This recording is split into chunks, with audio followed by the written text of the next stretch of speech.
Clasificación A. Apto para todo público.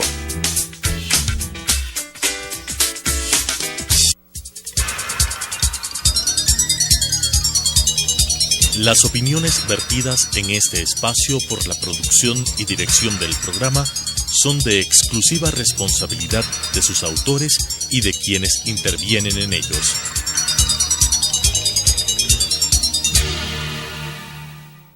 Sucesos presenta Punto de Vista, pensamiento libre y crítico.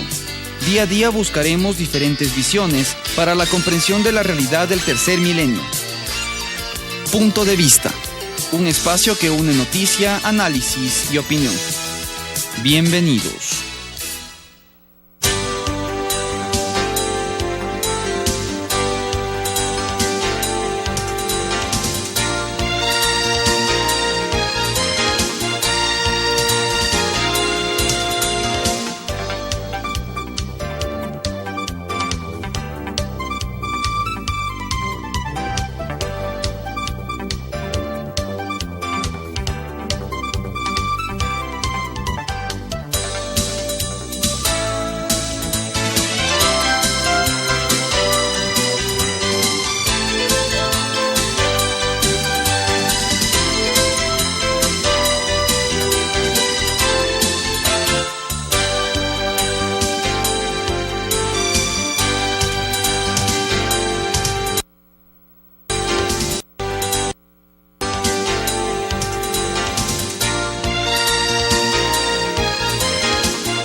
Gracias por continuar con nosotros. Les damos la bienvenida luego de haber estado en Radio Sucesos, aquí en señal conjunta con Telesucesos.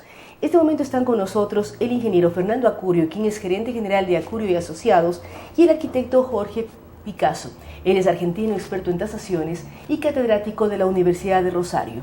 Está por abrirse aquí en la ciudad capital una casa evaluadora. Ingeniero Acurio, ¿qué podemos entender con el significado y el trabajo que puede hacer una casa evaluadora? Bueno, muchas gracias, Claudia, por la invitación. En realidad nuestra firma se dedica mucho al estudio de las tasaciones. Los avalúos son documentos que tienen una importancia legal muy significativa, sobre todo en la entrega de créditos. El avalúo es uno de los instrumentos principales para el otorgamiento del crédito. Sin embargo, de eso nosotros hemos venido trabajando no solo aquí en Ecuador en el tema, sino también en otros países. Por eso es que tenemos aquí a Jorge.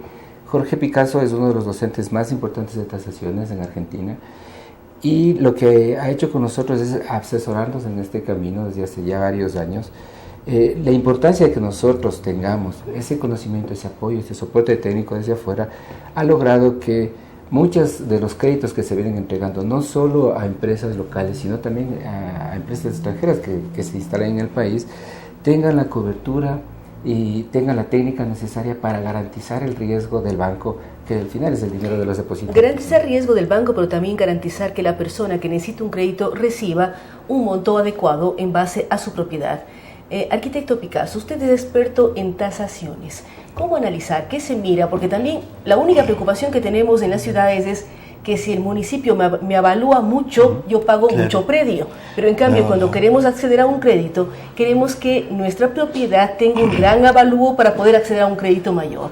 ¿En base a qué se fijan a zona de la ciudad, años de construcción? ¿Cómo se realizan las tasas y los avalúos? Tasaciones es un campo muy amplio que incluye la determinación del valor de todo tipo de bien. La determinación de todo tipo de bien es de interés en toda la vida económica y personal de la sociedad. Porque, así como usted dice, hay tasaciones bancarias, pero también el particular debe conocer el valor de lo que tiene. Las empresas hacen tasaciones de sus patrimonios, hay tasaciones para fines judiciales, hay múltiple cantidad de tasaciones que tienen muchas finalidades que la sociedad necesita. El campo de tasaciones se ha desarrollado, es bastante reciente, es como un apéndice de las facultades de Ingeniería y Arquitectura, pero que tiende a una profundización y a casi a una identidad como disciplina, como profesión. Por eso tiene éxito los cursos de grado y posgrado que estamos dando, por ejemplo, en Argentina, pero que también se dan en otros países. Y ya en el campo específico de cómo hacer las tasaciones, y hay técnicas para cada tipo de inmuebles, para cada finalidad. Bueno, lo que hace a lo mejor la empresa de Acurio y a la que nosotros nos unimos en realidad por un interés extra que tiene la empresa de Acurio, que es la búsqueda de calidad y capacitación dentro del campo de tasaciones, es un espectro de ese sector de tasaciones que la sociedad necesita. Pero hay una cantidad de campos que también se siguen desarrollando por otras vías. El arquitecto Picasso, ingeniero Acurio, habla de saber cuánto tiene uno en patrimonios, personas o instituciones. Uno habla de la parte construcciones o la parte arquitectónica, pero también el contenido, obras de arte, joyas, historia que está dentro de los muros de una propiedad. ¿Cómo trabajar en ello y ustedes cómo están sensibilizando a los diferentes sectores para que busquen el apoyo de una casa evaluadora y efectivamente se logre poner el precio acorde a las circunstancias de sus bienes? Uno puede pensar en propiedades, puede pensar lo que decíamos, obras de arte, joyas, una serie de elementos que muchas veces uno piensa que tiene muchísimo, pero cuando va un tasador experto descubre que no ha sido tanto, o al contrario, piensa que es un cuadro que heredó de alguien que no tiene mayor valor y descubre su valor. ¿Cómo sensibilizar a la sociedad para que busquen el apoyo de casas evaluadoras? Bueno, primero, para determinar el valor se necesitan 4 cosas importantísimas, ¿no? Una propiedad vale por el objeto, el derecho, el mercado y la moneda. Es decir, cuando yo voy a tasar algo, primero tengo que ver qué es lo que estoy tasando. Como usted dice, puede ser un inmueble, puede ser una máquina, puede ser una obra de arte, puede ser una joya. Ese es el objeto como tal.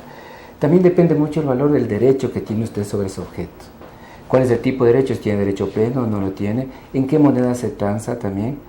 ¿Por qué? Porque, por ejemplo, nosotros tenemos únicamente el dólar, pero hay países en los que tienen el dólar como moneda paralela y su moneda oficial. Entonces no es lo mismo vender la propiedad en dólares que venderla en la moneda oficial del país. Estos 4 argumentos son los que dan el valor.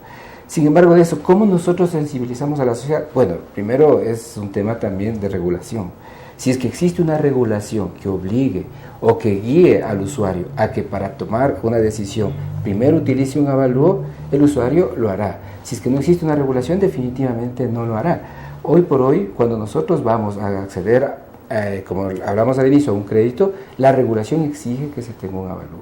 Entonces, tanto el banco como el cliente va y pide un avalúo y pueden los dos tomar una decisión sobre algo estudiado, sobre un valor que previamente ha sido analizado.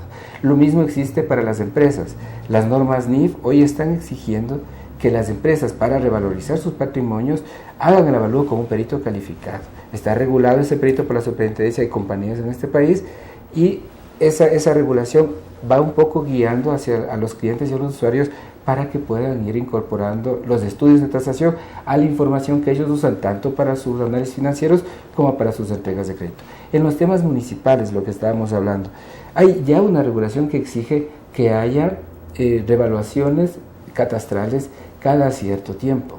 Por eso es que ahora las municipalidades están haciendo toda una revaluación catastral para ir subiendo también sus tasas impositivas. Entonces, existen ya regulaciones. Lo que hay es que ir empujando a la gente a que vaya confiando en esa expertise profesional. Lastimosamente, esta es una actividad que antes ha sido manejada de manera marginal, es decir, una actividad complementaria de los profesionales. Solo lo hacían o los arquitectos o los ingenieros, pero prácticamente en sus horas libres, como una actividad únicamente complementaria o suplementaria a lo que venían haciendo. Nosotros como firma, esa es nuestra diferencia, hacemos valoración como parte principal, medular de nuestra actividad. estudiamos la valoración como tal, y no solo de los bienes inmuebles, como usted dice, sino también de equipos, maquinarias, aeronaves, transportes de ferrocarriles. Hay una infinidad de cosas, de elementos que ustedes pueden que evaluar. hay que estudiarlos y concentrarse en esa actividad para poderlos ejecutar. Ahora, arquitecto Picasso, usted es parte de la Universidad de Rosario y usted hablaba ya de una especialización, es decir, arquitectos, ingenieros o quien desea convertirse en evaluador profesional. ¿Cómo profesionalizarse en ese tema? Significa un diplomado, un posgrado. ¿Hacia dónde va esta especialización para que se conviertan en evaluadores ya calificados? Partiendo de que es un tema que nos hermana en América, de que la tasación era realizada en forma algo empírica y como un complemento de algunas profesiones, ahora se viene avanzando en que algunas carreras ya tienen en el grado, como en el caso de la Facultad de Arquitectura en la que yo dicto clases, en el grado incorporadas materias de tasaciones. Y luego, eso pasa también en agrimensura, pasan las carreras de corredores y martilleros y tasadores, específicas ya de grado universitario. Y entonces se va generando un campo profesional y de cierta calidad para esta actividad, que también se enriquece con, eso a nivel mundial es muy difundido, con posgrados, especialidades, cursos de actualización profesional, especialidades y maestrías. Hasta ahora hasta hay un proyecto en la Universidad de México de hacer un doctorado de tasaciones.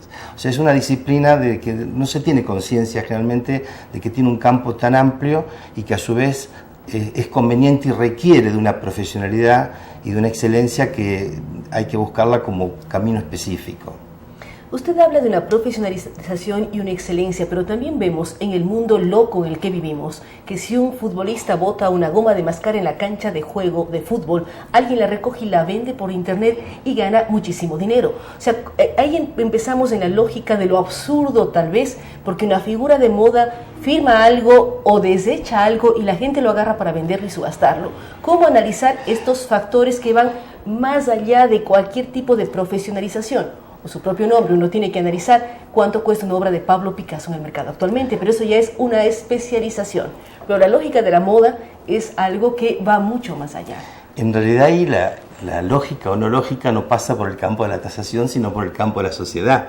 En todo caso, a lo mejor la locura es social, pero desde el punto de vista de la tasación, si la sociedad, con comillas, enferma o no, paga por un determinado bien, ese bien es tasable. Y hay técnicas para tasarlo y hay lógica para tasarlo, aunque parezca mentira. Porque por esa goma de mascar no van a pagar $1.000.000 ni uno. Habrá que ver cuánto se puede pagar. Y además que habría que ver de aquí a 20 años si la misma goma de mascar sigue con el mismo valor o alguien efectivamente por la novelería lo gastó y después ya no puede recuperarlo. Suena jocoso la de goma de mascar, pero sin embargo está cargado de ejemplos de elementos históricos, puñales de tal y líder. Uno acaba de ver que se subastaron trajes de Hitler, por ejemplo, y hay gente que los pagó. O una prenda interior de Madonna, por supuesto, sí. Y todo se paga y en realidad hay un campo de tasaciones muy diverso que tiende a abarcar esa complejidad para encontrar dentro de esa aparente caos y locura algunas lógicas del valor, que esas lógicas tienen un sentido colectivo. Y tiene que ver con el mercado. Porque para cada objeto en definitiva se genera una especie de mercado, o sea, un segmento social que pueden tener interés en esa goma de mascar, o que pueden tener interés en un cuadro, o que pueden tener interés en un departamento. Ese conjunto social que puede tener interés en eso que llamamos mercados segmentados, son estudiables, son sujetos a estadísticas, son sujetos a una profundización que puede permitir encontrar lógicas y poder pronosticar el valor, porque en definitiva el campo de la tasación es un campo de pronosticar de alguna manera un valor que va a ser utilizado para alguna finalidad. Nadie pide un tasador una vez que se pagó la goma de mascar, ni una vez que se pagó un departamento. Generalmente la tasación es un acto de algún pronóstico y es una disciplina que requiere una formación técnica, económica, urbanística, en el caso de los inmuebles, histórica, en definitiva de muchas vertientes según el tipo de bien a tasar. Sí, hay una serie de elementos que participan en ello. Ingeniero Acurio, ¿cómo ir a la casa que ustedes están inaugurando? ¿Cómo buscar profesionalismo para tasar los bienes en Ecuador que consideramos sean dignos de ser tasados? No solamente la parte de los inmuebles, sino una serie de elementos que son parte de la historia, del patrimonio además con un tema: cualquier obra patrimonial del Ecuador no se puede sacar del país. Así es, bueno, la tasación patrimonial es algo que para el país debería desarrollarse con mucha más profundidad. Existen también ya estudios que se vienen haciendo al respecto. ¿Cómo llegar a nosotros? Bueno, nosotros nuestra página web es www.acurioasociados.com. Brindamos este tipo de servicio no solo al sector financiero, también sino al sector industrial y al sector público. Hemos hecho cosas muy importantes en el sector público relacionados a la industria petrolera, a la industria energética. ¿Ustedes han trabajado de alguna manera en lo que pasó en el terremoto de Manabí Esmeraldas, tasando a la inversa los bienes que se vinieron abajo? Hoy estamos trabajando justamente en eso con algunas instituciones financieras que están tratando de determinar cuáles son los costos de los daños que han tenido. Pero ahí hay algo sui generis. Definitivamente, cuando existe un fenómeno natural como el que sucedió, el mercado se detiene. Y lo que hay que tratar es de no perjudicarle tampoco al propietario del inmueble. Porque cuando nosotros tasamos después de un fenómeno natural como el que tuvimos, la propiedad definitivamente perdió valor. Aquí el pronóstico, como decía Jorge, es determinar cuánto tiempo perdió valor y cuál fue el valor que perdió. ¿Y cuál es la proyección además a futuro? Correcto, pero sin embargo de que cuando nosotros hacemos un estudio en zonas afectadas, el mercado está paralizado. No hay una transacción útil en este momento. O sea, no hay gente que esté dispuesta a vender en esas condiciones ni a comprar en esas condiciones. Entonces, todo ese análisis hay que hacerlo alrededor del fenómeno natural para ver cómo se va a ir recomponiendo ese mercado. Una serie de elementos importantes. ¿Qué necesita una persona o una institución para acercarse? Donde ustedes dicen, necesito que me ayuden tasando tal propiedad. ¿Solamente la propiedad o necesita una razón de venta o de conseguir un avalúo? A ver, bueno, la tasación tiene necesariamente una finalidad. Hay que definir para qué se va a realizar la tasación. No solamente por curiosidad saber cuánto tengo, ¿eso juega o no juega? Juega, por supuesto. Si es que lo que yo quiero es hacer una tasación para saber cuál es mi patrimonio, independientemente de si lo voy a poner en garantía o si lo voy a vender, podemos hacer ese tipo de estudio. Por supuesto, el cliente debe tener el título de propiedad del bien, o sea, debe tener sus documentos en regla. El bien debe ser tasable, porque no todos los bienes son tasables. Por ejemplo, estamos hablando de instalaciones industriales. Hay tipos de instalaciones industriales que no necesariamente son tasables. Incluso la misma norma internacional de contabilidad define bienes para que puedan ser tasables, para que puedan ser, contabilizados, deben ser tasados con fiabilidad. Entonces, no todos los bienes, por supuesto, como decíamos, son tasables. Como decía Jorge, tiene que haber un mercado, un nicho interesado en ese bien. Como decía, la goma de mascar, puede ser que haya mercado, por lo tanto pueda ser tasable, pero puede ser que no haya mercado, entonces no es susceptible de dar valor. Una serie de elementos importantes. Queremos agradecer la presencia en este espacio tanto del ingeniero Fernando Acurio como del arquitecto Jorge Picasso. Ellos están poniendo a disposición del mercado ecuatoriano una casa evaluadora que es Acurio y Asociados. Ustedes pueden encontrar información en la web, aprender sobre este mundo de las avalúos y las tasaciones que interesan a todos los sectores, más aún cuando pensamos que si uno necesita un crédito, quiere saber qué precio tiene su propiedad para poder acceder a ese crédito. Una serie de elementos importantes, además aquello que tiene que ver con bienes, con recursos que uno de pronto le regalaron, heredó, tiene como su familia, y en algún momento en la discusión de cuánto puede costar. Las casas evaluadoras pueden ayudar muchísimo en ello. Gracias a Fernando Acurio y a Jorge Picasso por habernos acompañado. Vamos a una pausa, luego de la cual estaremos dialogando con uno de los representantes de la FESE, Ever Aguirre.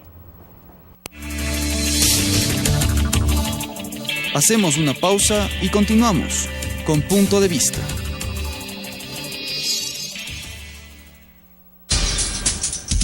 Telesucesos es un canal de televisión comprometido por entero a la noble tarea de comunicar con responsabilidad. Somos un medio de comunicación que educa, informa y entretiene con una probada ética profesional. Canal 29 se identifica plenamente con la nueva televisión de vanguardia. Somos Telesucesos, porque Quito TV.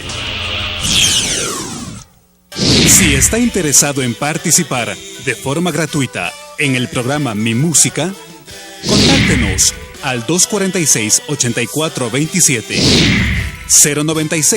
096-9617-136, 0999 440-113 o escríbanos al correo electrónico elizabeth-consuegra@yahoo.com.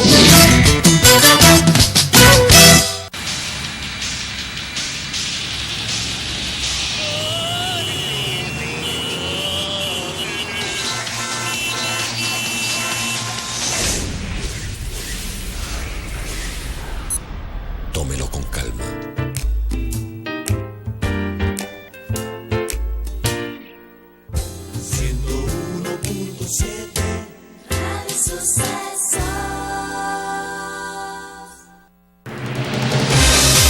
¿Sabía usted que el 31 de diciembre de 2016 toda la televisión de las ciudades de Quito y Guayaquil deberá estar en el formato digital? Pero no se preocupe, Telesucesos ya es digital. Sintonícenos en el 29.1 HD, la televisión que usted merece.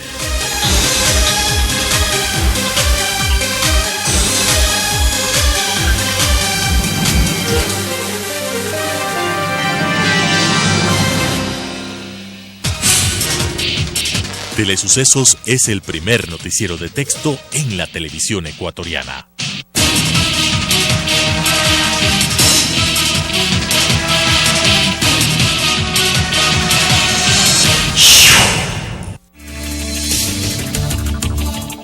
Con estas ideas y opiniones, regresamos con Punto de Vista.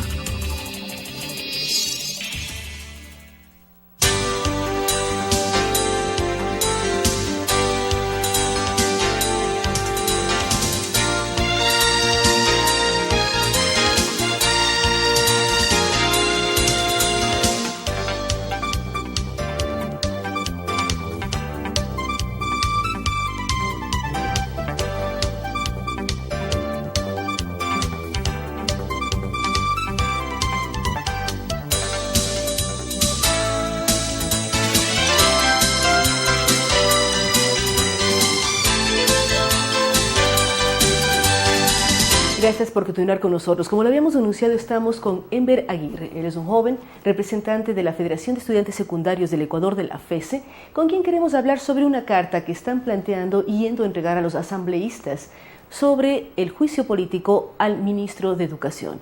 ¿Cuál es su posición, Enver, como FESE frente a lo que está ocurriendo en el Parlamento y el posible enjuiciamiento al ministro de Educación, señor Augusto Espinosa? Primero les agradecemos por el espacio que nos brindan a Radio Sucesos para poder presentar la opinión de los estudiantes secundarios. Nosotros consideramos que lo que está ocurriendo a nivel de la Asamblea Nacional es un proceso que cumple las normas o que cumple las obligaciones de la Asamblea en torno a fiscalizar los actos del poder público. En esa medida demandamos de los asambleístas, demandamos de la Comisión de Fiscalización que se dé un trámite efectivo, imparcial, alrededor del juicio político que se le sigue al ministro Augusto Espinosa. Lo que está en juego no es el buen nombre del ministro, no es ni siquiera el puesto de Augusto Espinosa. Lo que está en juego es el futuro de 2 millones de niños, niñas y adolescentes que conforman el sistema educativo nacional. Lo que está en juego es el futuro de más de 50.000 docentes. Lo que está en juego es la jubilación. Es decir, usted habla de todo lo que significa el sistema público de educación. El ministro está siendo llamado a la Asamblea Nacional por lo sucedido en el terremoto del 16 de abril. Ayer fueron 100 días y se está cuestionando al ministro por no haber asegurado las instalaciones educativas y que fueron destruidas y de pronto descubren que no tenían seguro. El ministro ayer decía, muéstrenme un artículo en la Constitución que a mí me obligue a asegurar los bienes públicos. Alrededor de eso, nosotros entendemos que la educación se encuentra en un proceso de improvisación desde la gestión del ministerio. Parte de esa improvisación, parte de jugar con el futuro de estos actores educativos, es el no haber cumplido el artículo 5 y 6 de la Ley de Contraloría General del Estado. Parte de no cumplir estas obligaciones del ministro de Educación es no haber cumplido el artículo 227 de la Constitución, pero parte, digamos, de no cumplir no solo que se expresa en no haber asegurado, por ejemplo, la institución educativa de Pedernales, que está evaluada en $4 millones por ser una unidad educativa del milenio, en la cual el ministro habría invertido $27.000 que no son suyos, sino que son del pueblo ecuatoriano, y bajo esa condición tenemos una pérdida enorme. En esa misma condición, el ministro tiene el descaro, tiene la desfachatez de afirmar la anterior semana ante la opinión pública que le demuestren que la educación genera productividad. Bajo esa condición existe una contradicción entre lo que plantea el ministro Espinosa y lo que plantea Rafael Correa. Rafael Correa en el año 2014 propuso como elemento conceptual desde el país la promoción de la economía del conocimiento. Y además se habla del cambio de la matriz productiva. Entonces, si no preparamos a los jóvenes para insertarse en el mundo de la producción, ¿para qué los estamos preparando? No solo, si no los preparamos, si no aseguramos los bienes, si no invertimos en educación, efectivamente, ¿qué grado de desarrollo le damos al país? Este gobierno que sostiene que ha sido parte de la construcción de la década ganada, se ha, promovido, ha envanecido su gestión alrededor de la educación, planteando que es el gobierno que más recursos le ha entregado a la educación. No podemos negar que ha entregado, sin duda, millones de dólares a la educación, pero en concreto no entrega lo que debería. Pero si ha entregado millones de dólares, ¿ha mejorado la calidad de educación? Porque una cosa es haber construido X número de escuelas del milenio o colegios del milenio, pero ¿qué pasa con la calidad de los profesores y con la calidad de los conocimientos que ustedes reciben en las aulas? Tenemos hechos concretos, y es que, por ejemplo, en términos del grado de acceso al sistema de educación básica, el 98% de niños, niñas y adolescentes se encuentran en la educación básica. Que ya son puntos importantes. Son puntos importantes en términos del acceso, pero lo que no nos dicen es que, por ejemplo, respecto al bachillerato, apenas el 67% de adolescentes se encuentran en la edad de estudio. Entonces, los estudios no son de calidad. Eso no le podemos responsabilizar a los estudiantes. ¿Qué quiere decir esto? Que apenas el 60% se encuentran en edad de estudio. Eso no lo logro comprender. El 67% de los adolescentes que deberían estar, ya sea en octavo, noveno, décimo o en primero, segundo, tercer año de bachillerato, solo el 67% se encuentran en el año que deberían. Es decir, hay un 33%, es decir, un tercio de la población educativa que no se encuentra en la edad de estudio, que posterga sus años de educación. Eso nos acarrea problemas, por ejemplo, respecto al acceso al trabajo, por ejemplo, respecto al acceso a la universidad, donde efectivamente los objetivos planteados desde el ministerio no se concretan. Primer elemento. Segundo elemento, ellos se han planteado construir un sinnúmero de infraestructuras educativas. Se plantearon construir 2.000 unidades educativas del milenio. Lo concreto es que después de 10 años del gobierno de la Revolución Ciudadana, apenas tenemos 63 unidades educativas del milenio. Bajo esa misma condición, por ejemplo, el ministro Espinosa planteó la construcción de 100 unidades educativas del siglo XXI. Estas unidades, prefabricadas, aceleradas, estos armatostes que están construyendo, pero apenas existen 12 hasta el momento. Y no se lo planteó hasta el mes de octubre, cosa que tampoco cumplirán. Lo que ocurre a nivel de la educación es una política demagógica, es una política que habla mucho en el discurso, pero que concreta muy pocas cosas en la realidad. Vuelve a hablar del tema infraestructura. Una cosa es tener lindos colegios, bonitos establecimientos. ¿Qué pasa con la calidad? Es a dónde queremos ir. Porque usted ya es graduado de la universidad, del colegio de Unidad Educativa Espejo, que es un colegio municipal. ¿Qué pasa con la calidad de lo que están recibiendo los niños, niñas, jóvenes, adolescentes del país? ¿Qué está pasando con la calidad del mundo público al momento de impartir conocimientos? Hemos vivido reformas educativas, una hace poco tiempo y ahora arranca otra nueva. ¿Significa que hemos mejorado en calidad por más reformas? No hemos mejorado por más reformas, no hemos mejorado por un hecho concreto. Por ejemplo, la reforma del bachillerato general unificado es un fracaso porque no asegura el ingreso de 650.000 bachilleres a la universidad desde la aplicación del Sistema Nacional de Nivelación y Admisión. No asegura el trabajo en 3 millones de jóvenes de un universo de 5 millones de jóvenes. No es, un acierto, no es una victoria en términos de infraestructura tampoco, porque si bien, por ejemplo, han crecido los espacios recreativos a nivel de las instituciones, lo que ha decrecido son los laboratorios, lo que ha decrecido son las salas de computación. Es decir, la idea de la construcción de una infraestructura moderna no significa o no es equivalente a la mejora de la calidad educativa. Pero además es demagógica cuando se dice vamos a construir 1.000 unidades educativas del milenio más cuando apenas tenemos 63 y cuando de las 63 que tenemos no aseguramos ninguna de ellas y hoy lo que estamos haciendo es reconstruir en función de los recursos del Estado, porque bueno, sería que el señor ministro pague de su dinero y de su salario aquello que no cumplió en términos de su obligación constitucional. ¿A qué asambleístas van a entregar ustedes esta carta, donde topan varios puntos? Topan el tema del seguro, topan el tema de que no hay cumplimiento, topan el tema de la calidad. ¿A quiénes van a entregar? ¿Cómo va a ser esta entrega de una carta por parte de la Federación de Estudiantes Secundarios del Ecuador a los asambleístas? El día jueves estaremos en horas de la mañana en la Asamblea Nacional entregando esta carta pública a la que invitamos al conjunto de la ciudadanía, de los pueblos del Ecuador, a que se sumen, a que la firmen, a que los medios de comunicación nos ayuden a difundir, porque el tema de la educación es un espacio prioritario para el desarrollo del Estado. En esa medida entregaremos la carta a los asambleístas que han sido los proponentes, que han sido los firmantes de la solicitud del juicio político. En primer lugar al asambleísta Byron Pacheco, y en segundo término, digamos que es de Avanza, y en segundo término al asambleísta Milton Gualán de Unidad Popular, que son los que encabezan el juicio político contra el ministro Augusto Espinosa. Luego de la participación del ministro frente a la Comisión de Fiscalización el día de ayer, ¿qué posibilidades ven ustedes? ¿Qué análisis han hecho para ver si se va a dar o no el famoso juicio político? ¿Qué sería el primero que sería aceptado a lo largo de la historia reciente de la Asamblea Nacional? Lo que esperamos y lo que demandamos de la Asamblea Nacional es imparcialidad, es transparencia, es celeridad en el proceso, es una real fiscalización. Sin embargo, somos sinceros. De los 10 asambleístas que conforman la Comisión de Fiscalización, 9 son del partido de gobierno.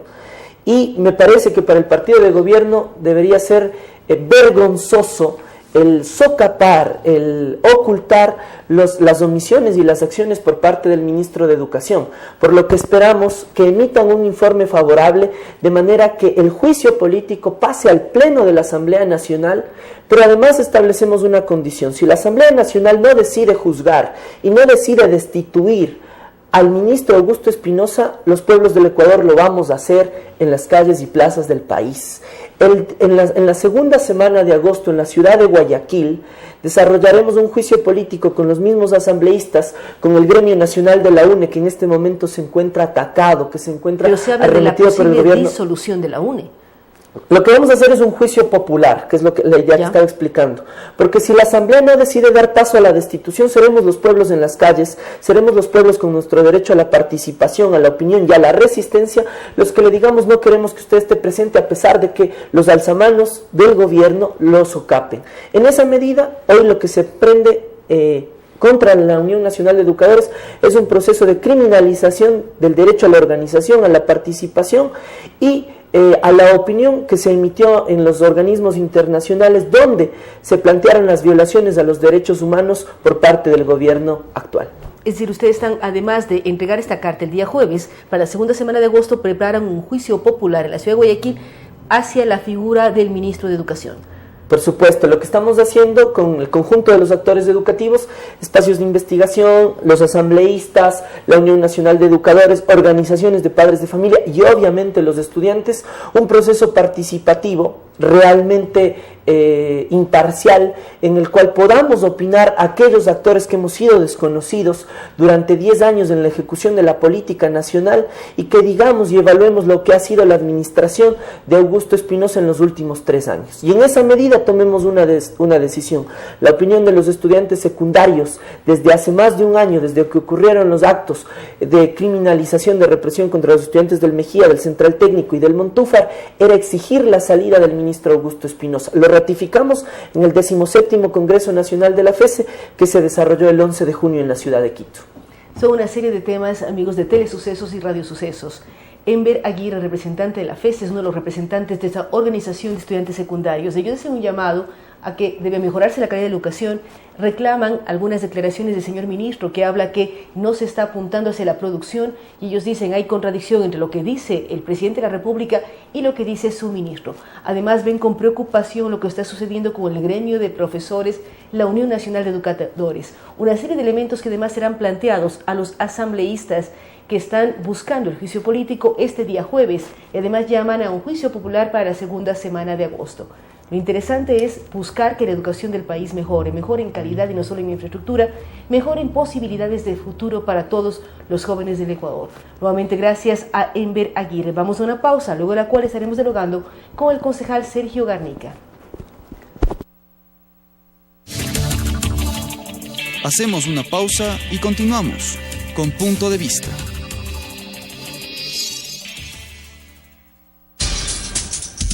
Telesucesos es un canal de televisión comprometido por entero a la noble tarea de comunicar con responsabilidad. Somos un medio de comunicación que educa, informa y entretiene con una probada ética profesional.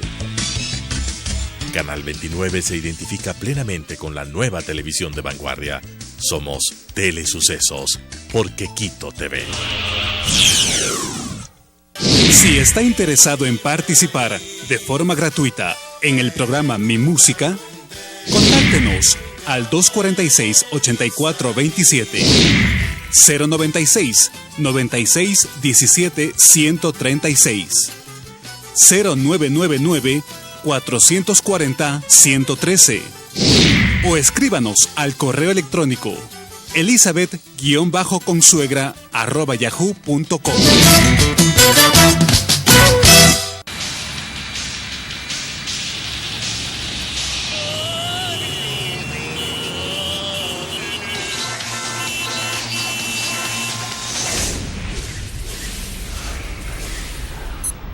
Tómelo con calma.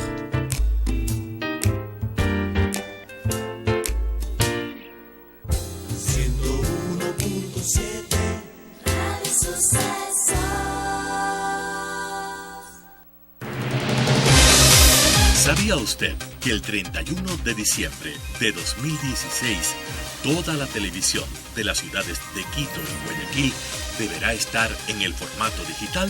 Pero no se preocupe, Telesucesos ya es digital. Sintonícenos en el 29.1 HD, la televisión que usted merece.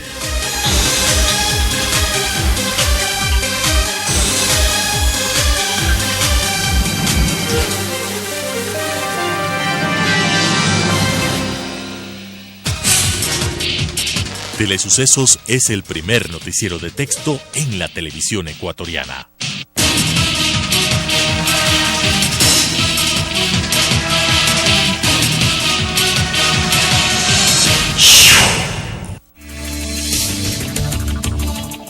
Con estas ideas y opiniones, regresamos con Punto de Vista.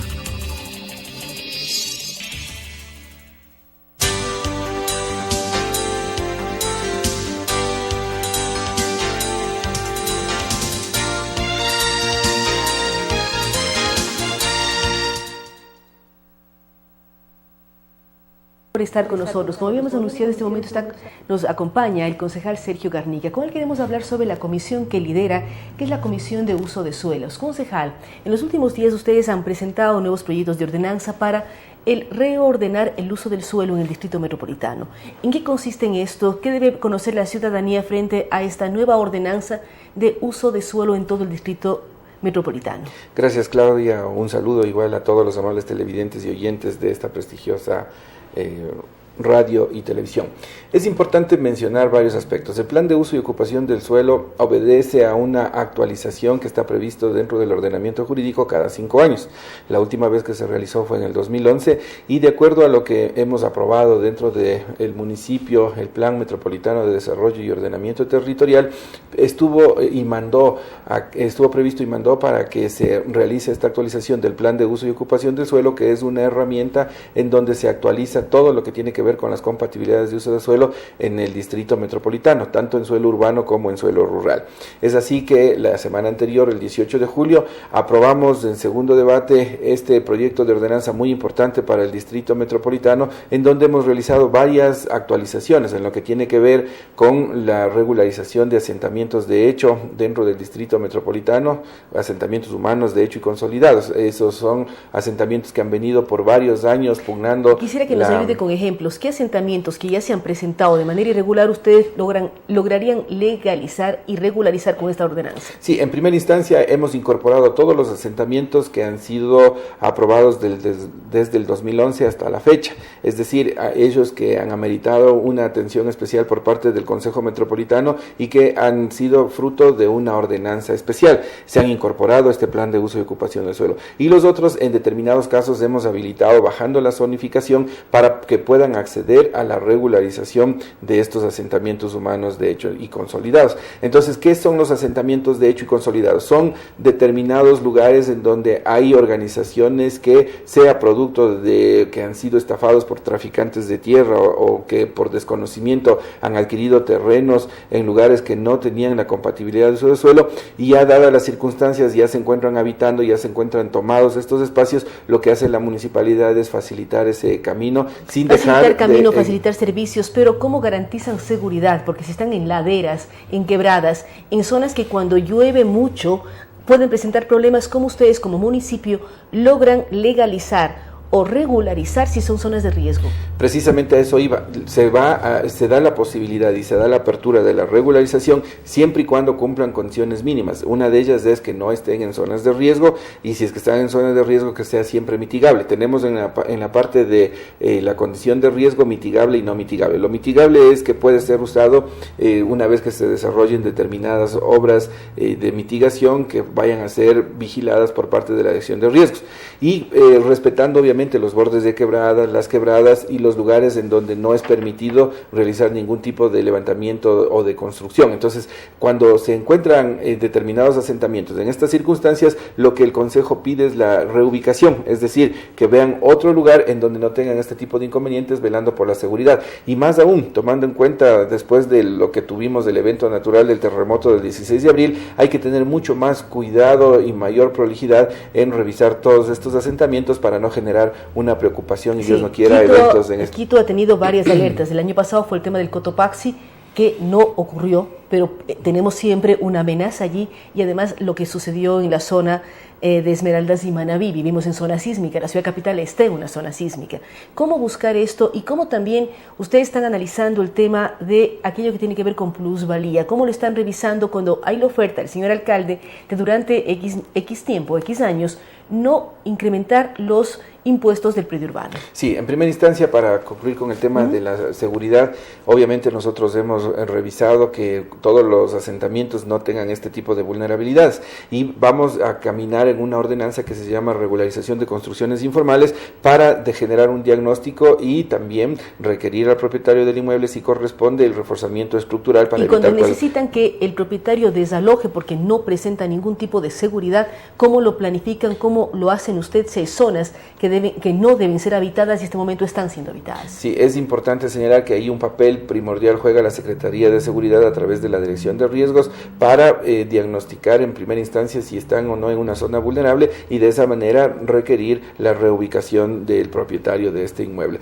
Tome en cuenta que muchos de estos temas se dan precisamente porque no sacan los permisos oportunamente previo a iniciar una construcción en cualquier punto de la ciudad. Entonces son elementos que de una u otra manera se van dando por la informalidad y por la irregularidad. Entonces, a través de la ordenanza de regularización de construcciones informales, vamos a trabajar en ese aspecto, y tomando en cuenta que necesitamos un diagnóstico en varios lugares que hemos determinado que son sensibles. Hay proyectos de vivienda del gobierno que han venido, que ya están en casas de 25 o 30 años, en donde en un momento determinado fueron destinadas para soportar una carga de 1 o 2 plantas, y si vamos a ver ahora, tienen el doble inclusive en número de pisos. Eso genera una preocupación alarmante a la autoridad municipal en este caso, y lo que nosotros vamos a generar es un diagnóstico para requerir un reforzamiento estructural para evitar cualquier tipo de desgracias frente a un posible evento natural.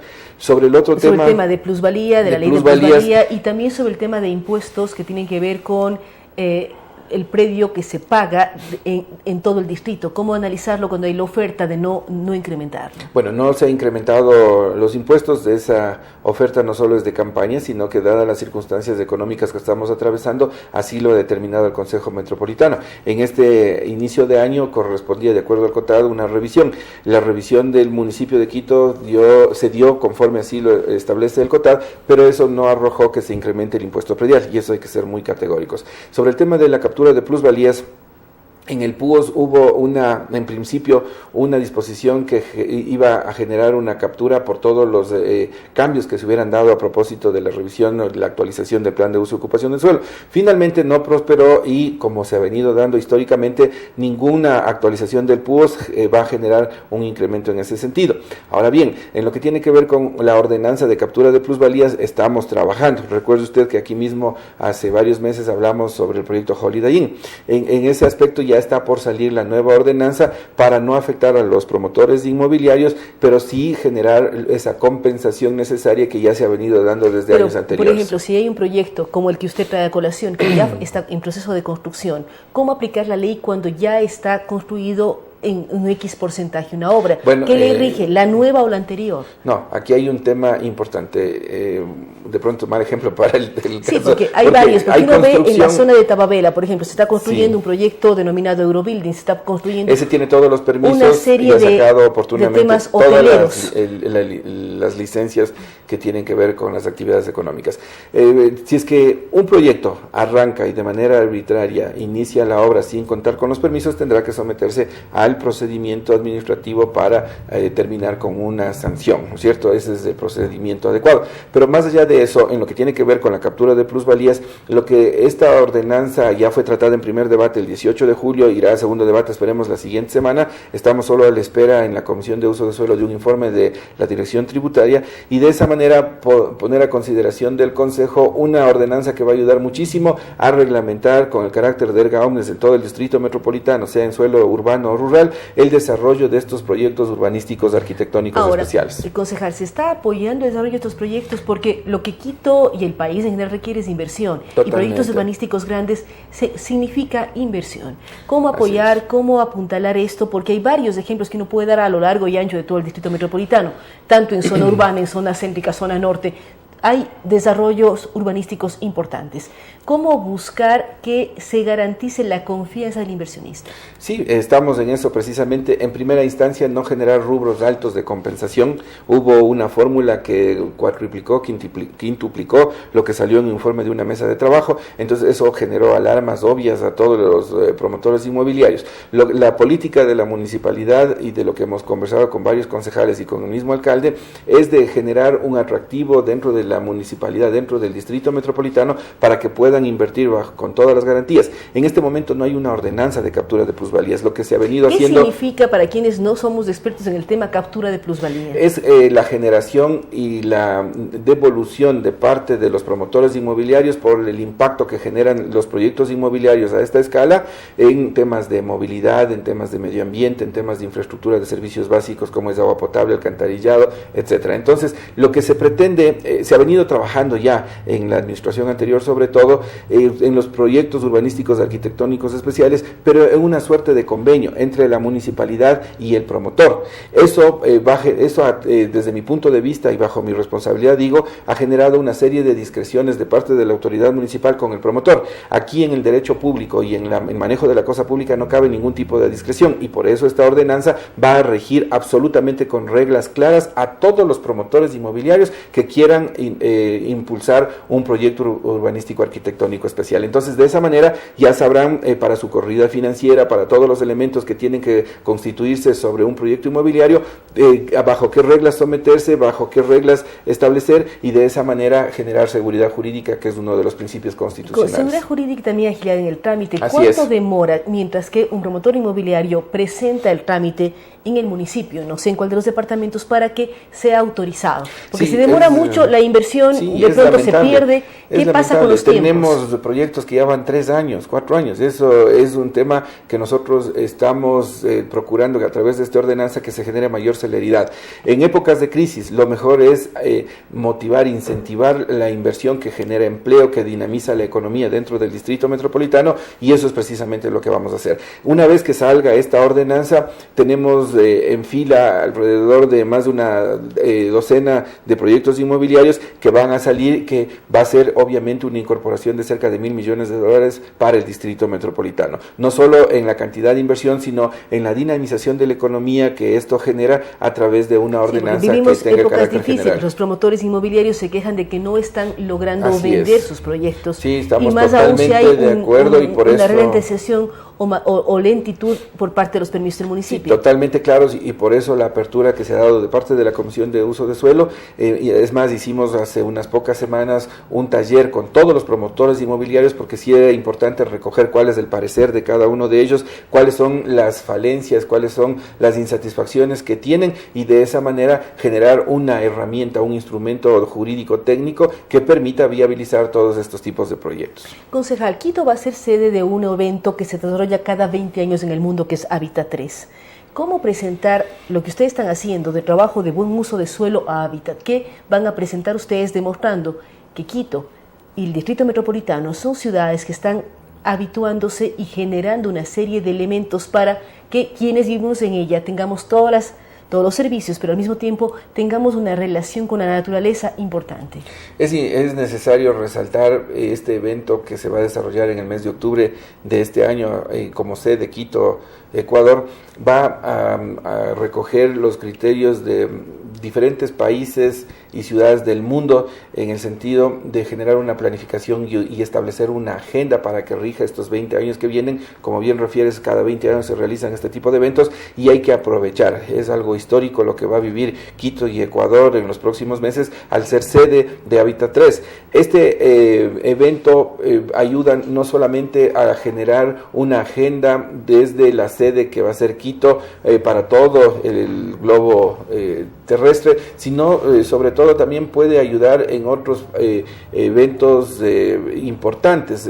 No solo se va a desarrollar Hábitat 3, sino que quienes participan de esta gran convención también aprovechan para realizar paralelamente otros eventos que también terminan impulsando elementos importantes para la ciudad y para el país, como es el turismo. Entonces me parece que es muy importante, hay que dar todo el apoyo, absoluto apoyo a este evento. Hay charlas que se han venido realizando a lo largo del continente americano, en México, en Argentina, en otros países, precisamente en Colombia no hace mucho, para alimentar esa posible agenda que será aprobada en la ciudad de Quito a propósito del desarrollo de Hábitat 3. Entonces me parece que es una oportunidad de oro para que Ecuador sea una sede, un buen anfitrión, y de esa manera quedemos en la historia como la generación de la próxima agenda que va a regir en estos 20 años. En esos 20 años además se convierte en un destino turístico para muchísimas personas. La visibilidad de Quito y el Ecuador va a ser enorme cuando nos visiten delegaciones de todo el planeta. Así es.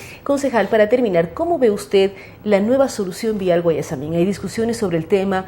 Hemos tenido aquí al presidente del Colegio de Arquitectos, ha estado el propio alcalde, han estado diferentes representantes de diferentes sectores que ven con interés, unos con preocupación, otros, la nueva solución vial Guayasamín. A mí me parece muy importante que se ayude y coadyuve al mejoramiento de esta solución. Hay que decirlo, cuando el general Paco Moncayo realizó y ejecutó el proyecto del túnel Guayasamín, al mismo tiempo estuvo previsto la realización y construcción y ejecución de un segundo túnel, precisamente por la importancia que genera este canal de conexión del hipercentro con los valles de Cumbayá, Tumbaco y toda la zona de influencia del nuevo aeropuerto. Hay que resaltar que dentro del Consejo Metropolitano se han dado grandes pasos. Por ejemplo, uno de ellos es establecer como una de las prioridades que el transporte público se sirva de este eje muy importante, de modo de que todos los ciudadanos que vayan a acceder tanto al centro por la vía exclusiva del Ecovías, el Playón de la Marín, como los que van por la vía exclusiva hacia la Río Coca, tengan esta vía exclusiva para mejorar la calidad de vida, disminuyendo los tiempos de desplazamiento de un lugar a otro. Ahora que hay que mejorar los temas, veo que hay una apertura de parte de la alcaldía, se están realizando los talleres, estas mesas de trabajo a través del Colegio de Arquitectos, precisamente con facilitadores de la UDLA y de la Universidad de San Francisco, y aspiramos que se recojan estas observaciones y estas críticas propositivas, de tal suerte que nos den buenas noticias al final de estas jornadas, si es que corresponde en la mejora en la tercera fase del proyecto de esta solución. Es la que termine la Plaza Argentina. Exacto, hay mucho en eso. Sí, hay mucha oposición. Yo he visto que la mayor resistencia es lo que se desarrollaría, los puentes elevados sobre la Plaza Argentina. Y lo que no quiere la ciudad es que se cambie el lugar del cuello de botella. Este rato es un cuello de botella ingresar al túnel, o tanto de subida como de bajada. Entonces no queremos que eso se cambie y se dilate el cuello de botella hacia la Plaza Argentina. Bueno, esto es relativo. En las mañanas es obvio que toda la cantidad de vehículos van a terminar con la introducción hacia los ejes que tenemos, como la 6 de diciembre, el Loyo Alfaro, la Chiris, la Diego del Magro.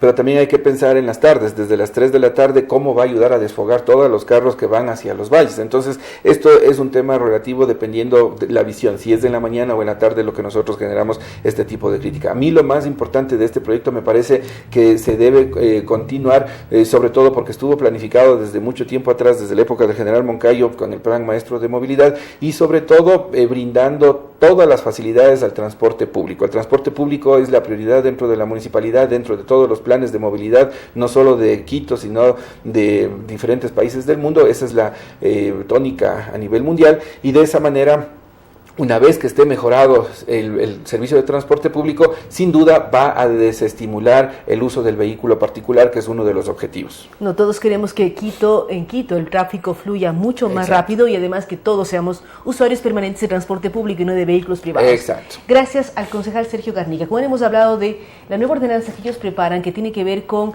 el tema de plusvalía, pero también con el buen uso de suelo. Pensamos que es muy importante que se estén legalizando espacios en donde la gente está viviendo en la ciudad capital, pero además que se levanten las alertas cuando se ha utilizado espacios con riesgos. Son una serie de elementos importantes que está trabajando al interior de la Comisión de Uso de Suelos por parte del concejal Garnica. Nuevamente, gracias por la entrevista, gracias por habernos acompañado el día de hoy.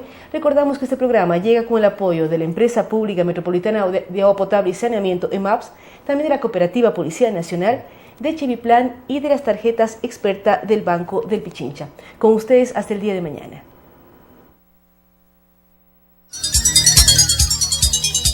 Las opiniones vertidas en este espacio por la producción y dirección del programa son de exclusiva responsabilidad de sus autores y de quienes intervienen en ellos.